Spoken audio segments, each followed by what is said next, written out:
அன்பானவர்களே, நீங்கள் எவ்வளவோ முயற்சித்தும் எந்த காரியத்திலும் பலனில்லை என்று மனம் உடைந்து இருக்கிறீர்களா? உழைப்பு இருக்கிறது, ஆனால் அதன் பலன் இல்லை என்று கவலைப்படுகிறீர்களா?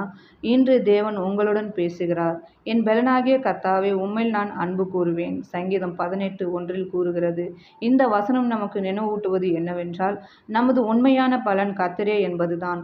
மனிதர்கள் தரும் பலன் நிலையற்றது, ஆனால் தேவன் தரும் பலன் நிலையானது.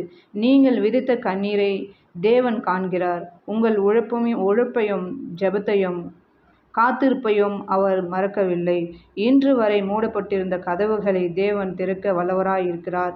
பலனில்லாததாக தோன்றிய உங்கள் வாழ்க்கையில் அவர் ஆசீர்வாதத்தின் பலனை உண்டாக்குவார். சரியான நேரத்தில் உங்கள் உழைப்பிற்கு ஏற்ற பலனை உங்கள் வாழ்க்கையில் புதிய முன்னேற்றத்தையும் அவர் அருளுவார். எனவே மனம் தளராதீர்கள். கர்த்தரை நம்புங்கள். அவரில் அன்பு கூறுங்கள். உங்கள் பலன் மனிதரிடத்தில் அல்ல, தேவனிடத்திலிருந்தே வருகிறது என்பதை உறுதியாக நம்புங்கள். ஜெபம். கர்த்தாவே, பலனில்லாமல் சோர்ந்திருக்கும் ஒவ்வொருவரையும் நீர் சந்தியுங்கள். அவர்களுடைய உழைப்பிற்கு நல்ல பலனை அருளும். மூடப்பட்ட கதவுகளை திறந்து ஆசீர்வாதங்களால் அவர்களின் வாழ்க்கையை நிரப்பும். இயேசுவின் நாமத்தில் ஜெபிக்கிறோம். ஆமென்.